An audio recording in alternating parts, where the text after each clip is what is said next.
Hello everyone, welcome to IFAS। आज हमारे साथ जुड़ रहे हैं बहुत स्पेशल गेस्ट जो कि है पंकज मिश्रा। पंकज मिश्रा है फर्स्ट ईयर ऑफ स्टूडेंट्स जो कर रहे हैं अपना master in physics from IIT Roorkee. So Pankaj, welcome to IFAS family. Thank you. Okay Pankaj, तो आप स्टार्ट करते हैं अपने इंट्रोडक्शन से। तो आप थोड़ा अपने बारे में बताइए हमारी ऑडियंस को, आपके बैचलर्स के बारे में, आपकी जो प्रीवियस स्टडीज थी और कैसे आप IIT रुड़की तक पहुंचे। थोड़ा एक शॉर्ट इंट्रो अपना। यस मैम, तो मेरा नाम पंकज मिश्रा है और मैं उत्तर प्रदेश से बिलोंग करता हूँ। और मैंने अपनी ग्रेजुएशन करी है दिल्ली यूनिवर्सिटी से, राजधानी कॉलेज से। और फिर मैंने अपने सेकेंड ईयर से प्रिपरेशन स्टार्ट करी थी आईटी जैम की। उसके बाद मैंने 24 में एग्ज़ाम दिया था और मेरी 197 रैंक आई थी। और अभी मैं मास्टर्स कर रहा हूँ आईआईटी रुड़की से। ओके, तो आपने 2 साल प्रिपेयर किया था IIT जैम के लिए।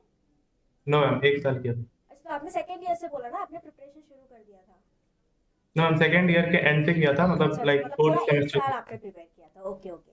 फोर्थ सेमेस्टर से किया था और फिफ्थ सेमेस्टर खत्म हो जाने के बाद मैंने एग्ज़ाम दिया था। ओके, तो आपका कोई गैप नहीं, you directly got into IIT Roorkee, right? Yes ma'am. Okay okay, great great. 197 rank IIT Roorkee, guys note कर लो। अगर किसी को IIT रुड़की चाहिए तो आपको एटलीस्ट पंकज इतना रैंक तो लाना पड़ेगा। और पंकज हमें और भी हेल्प करेंगे आगे कि कैसे वो IIT रुड़की में एडमिशन लिया।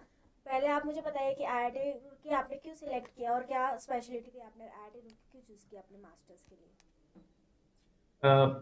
मैम ऐसे हमने प्रेफरेंस सेट करना होता है कि आपको कॉलेजेस के प्रेफरेंस सेट करने होते हैं। तो मैंने अपने रैंक के अकॉर्डिंग देखा कि मुझे कौन सा कॉलेज अच्छा, मतलब कौन से कॉलेज में एडमिशन मिल सकता है और कौन सा कॉलेज बेस्ट है मेरी रैंक के अकॉर्डिंग। तो उसके अकॉर्डिंग मैंने प्रेफरेंस सेट करी थी। मतलब प्रेफरेंस में तो मैंने सारे ही कॉलेजेस का नाम भरा था, लेकिन उसके अकॉर्डिंग मुझे आईटी रुड़की अलॉट हुआ था सेकेंड लिस्ट में। ओके, तो तो ये इसलिए मैं। ये जो आप बोल रहे हो ना कि प्रेफरेंस आपने सिलेक्ट किया, तो ये होमवर्क आपने कैसे किया था कि आपको कौन कौन से कॉलेजेस डालने हैं और कौन, मतलब ये आप थोड़ा बताओ क्योंकि बच्चे बहुत कंफ्यूज हो जाते हैं क्लियर होने के बाद भी कि हम कैसे अपने IIT को सिलेक्ट करें। क्योंकि काउंसलिंग के बाद जब आप राउंड्स करते हो, जहाँ आपको सिलेक्ट करने होते हैं, आपको लिस्ट डालनी होती है, तो वो थोड़ा आप आइडिया दीजिए बच्चों को कि किस तरीके से करना चाहिए ताकि उनको वो IIT मिल जाए जिसके लिए वो एम कर रहे हैं। तो आपको प्रीवियस ईयर से आइडिया लगाना होता है, प्रीवियस ईयर्स के जो कट ऑफ्स होती हैं उनसे आपको आइडिया लगाना होता है कि कौन से कॉलेजेस आपको मिल सकते हैं। और उसके बाद आपको फिर कॉलेजेस का इंडिविजुअल वेबसाइट को आपको रीच करना होता है। उसमें आप टीचर्स और उनका जो रिसर्च एरिया है उसको आपको देखना होता है और आपके साथ कौन-सा इंटरेस्ट आपका मैच करता है किस कॉलेज के साथ। इसके अकॉर्डिंग और आप किस रीजन में जाना चाहोगे, उसके अकॉर्डिंग प्रेफ़रेंस सेट करनी होती है। तो मैंने भी इसी के अकॉर्डिंग किया था। तो मुझे आईटी रुड़की थोड़ा ठीक ठीक लगा था कि मेरा प्रेफ़रेंस था 3rd या 4th पे था आईआईटी रुड़की का। अच्छा तो उस अच्छा। हिसाब से मुझे आईआईटी रुड़की मिला था। और जो आपने बोला कि वहाँ पे किस तरीके का टीचर्स है या किस तरह के कोर्सेज है, तो IIT रुड़की के बारे में बताइए थोड़ा हमें कि वहाँ पे क्या कोर्सेज ऑफर करते हैं, क्या लाइफ है वहाँ पे, किस तरीके का आपका शेड्यूल होता है डेली का।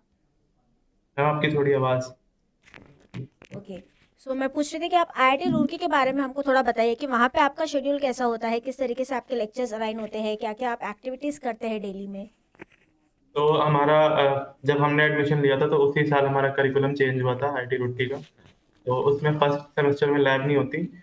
6 सब्जेक्ट्स होते हैं जिसमें से एक इलेक्टिव होता है आपका। वो ओके। आपको चूज़ करना होता है और सुबह 9 या 10 से क्लास शुरू होती है और 1 बजे तक होती है। उसके अच्छा। बाद फर्स्ट सेम में कोई लैब नहीं थी, लेकिन अभी मैं सेकंड सेमेस्टर में हूँ और 2 दिन लैब होती है हमारी, जो लंच के बाद होती है।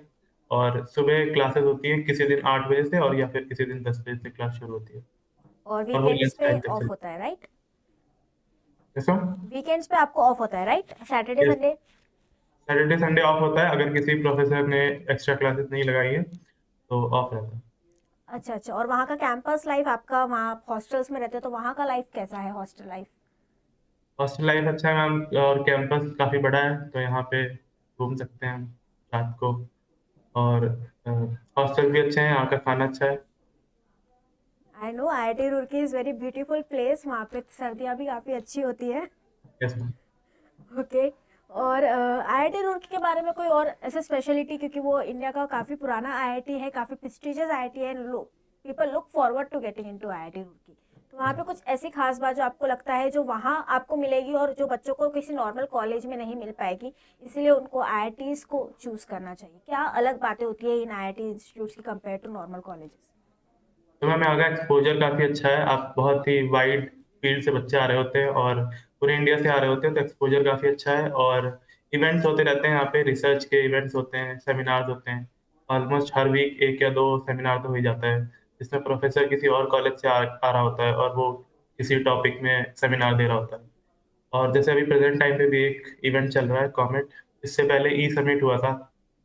तो ऐसे इवेंट्स चलते रहते हैं। टेक्निकल फेस्ट भी अभी मार्च में होगा, तो इवेंट्स काफ़ी चलते हैं और सो बाहर के भी बच्चे आते हैं, तो आप उनसे इंटरैक्ट कर सकते हो। तो आपका एक्स्ट्रा मतलब अकॉर्डिंग आपके स्टडीज के साथ साथ आपका जो एक एक्स्ट्रा सर्कल है वो भी काफ़ी अच्छा हो जाता है, क्योंकि आप इतने अलग अलग एक्टिविटीज़ में पार्ट कर सकते हो, तो आप एज अ अपने दोनों फील्ड्स में ग्रो करते हो, राइट? यस आप मैम। दोनों चीज़ें एक्सप्लोर कर सकते हो, काफ़ी एक्टिविटीज़ है, आपके जो दूसरे शौक है वो भी पूरे हो जाते हैं वहाँ पे। किसी को अगर एक्टिंग में इंटरेस्ट है, किसी को अगर डांसिंग में इंटरेस्ट है, तो इतने अगर कल्चरल एक्टिविटीज़ हो। और रिसर्च के लिए IIT Roorkee is very famous.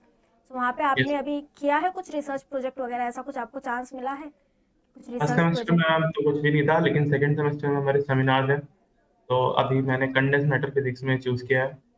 तो ओके। उसमें आपको प्रोफ़ेसर्स को रीच करना होता है खुद से और फिर वो उनको आपको रिक्वेस्ट करनी पड़ती है कि आप हमारे साथ सेमिनार में इन्वॉल्व होइए, तो वो आपको हेल्प करते हैं फिर। अच्छा, ओके ओके, तो रिसर्च आप इस तरीके से शुरू करते हो, तो आपका प्लान क्या है? मतलब इस रिसर्च को जो आप शुरू करोगे, क्या आप इसको कन्वर्ट करोगे अपने पीएचडी में, या किस तरीके से? Condense option matter. होता है ऑप्शन होता है हमारे पास यहाँ पे कि अगर हमारी 8 सीजीपीए से ज़्यादा अच्छी सीजीपीए आई है, तो हम फिर कन्वर्ट कर सकते हैं। लेकिन अभी मेरा कोई मतलब ऐसा कोई रिजिड इंटरेस्ट नहीं है, तो मुझे कंडेंस्ड मैटर फिज़िक्स बीएससी से ही अच्छा लगता है, तो इसलिए मैंने उसको सेमिनार के लिए चूज़ किया।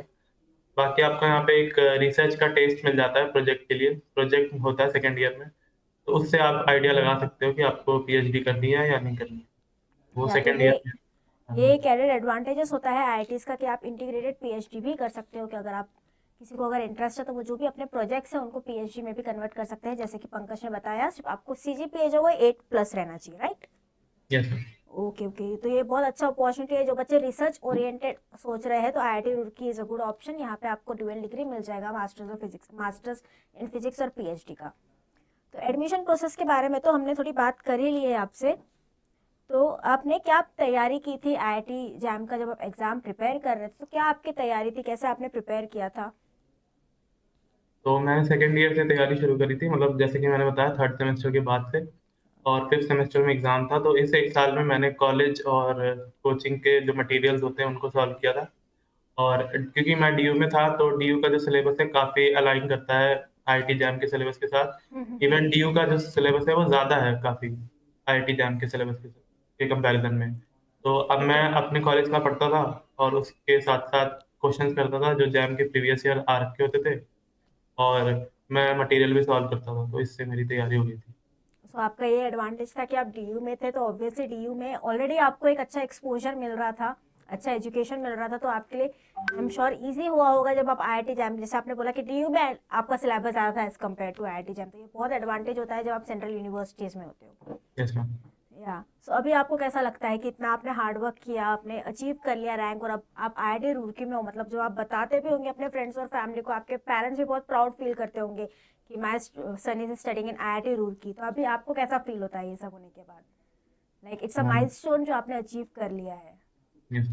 काफ़ी अच्छा फ़ील होता है क्योंकि मेरे पेरेंट्स काफ़ी प्राउड हैं इस चीज़ को लेके और वो मतलब बहुत खुशी से बताते हैं कि मैं यहाँ पे पढ़ रहा हूँ और मतलब यहाँ पे वैसे एडमिशन लेना इतना ज़्यादा मुश्किल नहीं है, यहाँ पे सर्वाइव करना थोड़ा ज़्यादा मुश्किल है, उससे भी ज़्यादा। तो तो survive you mean in terms of food या in terms of work pressure, क्या है वहाँ नहीं, पे? In terms of work pressure obviously.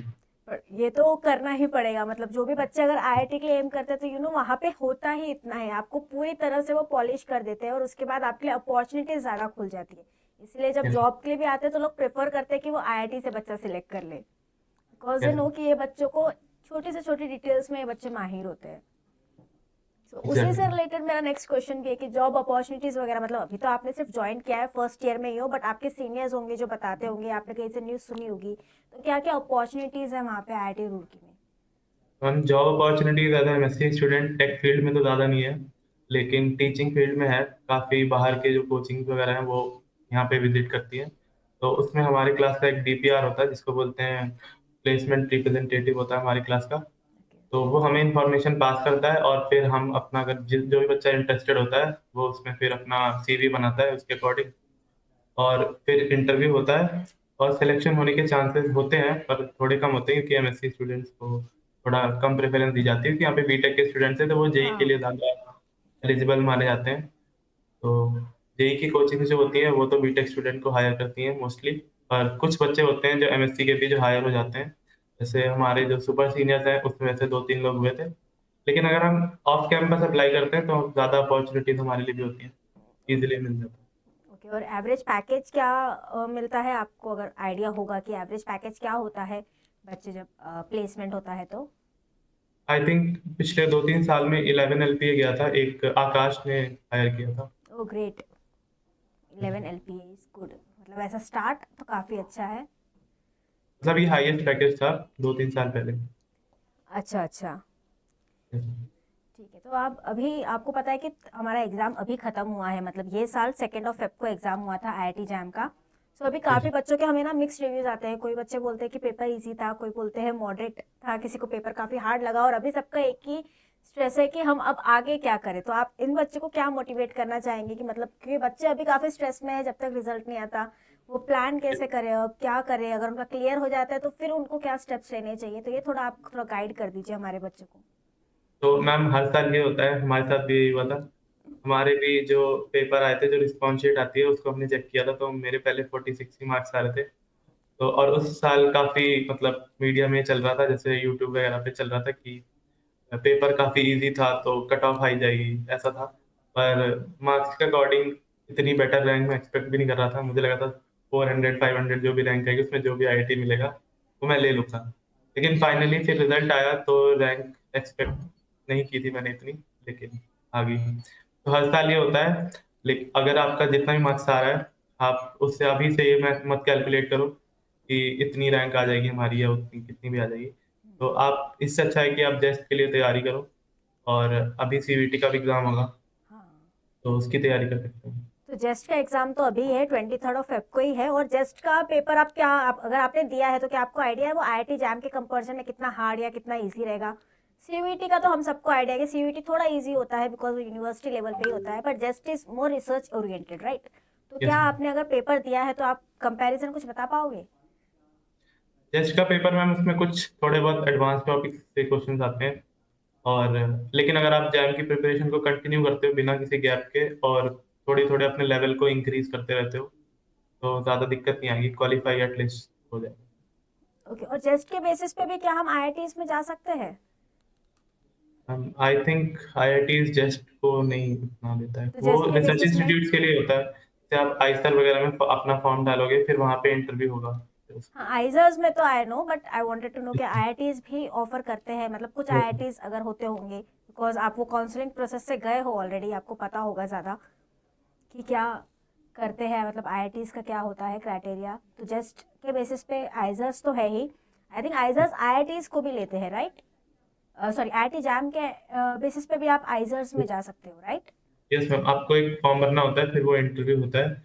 उसके बेसिस पे आप आइसेस में भी जा सकते हो, लेकिन आईआईटीज़ में आई थिंक नहीं होता, आईआईटी जैम के थ्रू होता है। और या फिर जैसे अगर अलग-अलग आईआईटीज़ के अलग-अलग स्कीम होते हैं, जैसे हमारे कॉलेज में एक स्कीम है कि गोल्डन गर्ल स्कीम है, जो पिछले साल ही आई है। उसमें जो लड़कियाँ होती हैं, वो अप्लाई कर सकती हैं।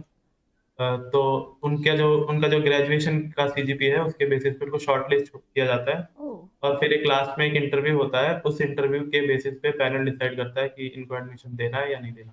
तो आपको भी इंटरव्यू प्रोसेस से जाना पड़ता है जो जैम क्लियर करते हैं? नो मैम, क्योंकि जैम में तो डायरेक्ट एडमिशन हो जाता है। ओके ओके, तो if you are going through just, या जो आपने बताया गोल्डन गर्ल के थ्रू अगर आप जा रहे हो तो आपका इंटरव्यू होगा वहाँ पे। Yes ma'am. Okay okay great. और अभी आपके क्या फ्यूचर प्लान्स हैं, मतलब आईआईटी, तो अभी तो आप एडमिशन ले लिया, it's very early to ask कि अब आप नेक्स्ट 2 साल में क्या एक्सप्लोर करने वाले हो, बट कुछ आपका माइंडसेट होगा, तभी आपने आईआईटीज को चूज़ किया मास्टर्स के लिए। तो अब नेक्स्ट गोल आपका क्या है, या नेक्स्ट अचीवमेंट क्या है जो आप अपने लिस्ट में टिक करना चाहते हो कि नहीं मुझे ये भी करना है अब? तो मैम अभी मैं गेट और नेट की तैयारी कर रहा हूँ साथ-साथ में, ग्रेट। तो मुझे वो क्लियर करना है, और फिर मैं असिस्टेंट प्रोफेसर का ट्राई करूँगा। अगर हो गया तो उसके साथ मैं पीएचडी का सोच सकता हूँ फिर easily. Okay, so you will enrol for PhD, I wish you all the best. आपको थैंक पीएचडी यू। के लिए और अच्छा इंस्टीट्यूट मिल जाए, मतलब आईआईटी एनीवेज है, but you can go for IISc which is a prestigious institute. या आप बाहर भी जा सकते हो यार, आईआईटीज के बाद बाहर की अपॉर्चुनिटीज भी बहुत खुल जाती है, बिकॉज आपके जो गाइड्स होते हैं, आपके जो टीचर्स होते हैं, उनके इतने कॉन्टैक्ट्स होते हैं ना, आप उनको यूज करके बाहर भी इजीली एक्सप्लोर कर सकते हो। Yes ma'am. So I wish you all the best, जो भी आप अचीव करना चाहते हो वो अचीव करो। And thank you so much कि आपने इतनी ज़्यादा अच्छे से गाइड किया हमारे बच्चे को। जो बच्चे अभी स्ट्रेस में है, स्ट्रेस मत लो, जो भी पंकज ने बोला है उसको फॉलो करो। नेक्स्ट जो एग्जाम्स आ रहे हैं जेस्ट के और यूजीसी सीयूईटी के एग्जाम को, उसको फोकस करो। और आईआईटी जैम का जब रिजल्ट लगेगा उसके बाद हम देख लेंगे कि कट ऑफ क्या है और किस तरीके से अब हमें कौन से आईआईटी में एडमिशन लेना है। ठीक है, okay, thank you very much Pankaj हमसे जुड़ने के लिए और अपना जो भी आपका एक्सपीरियंस था वो हमारे बच्चों के साथ शेयर करने के लिए। आई नो ये उनके लिए बहुत वैल्यूबल होने वाला है। Thank you. Thank you Pankaj.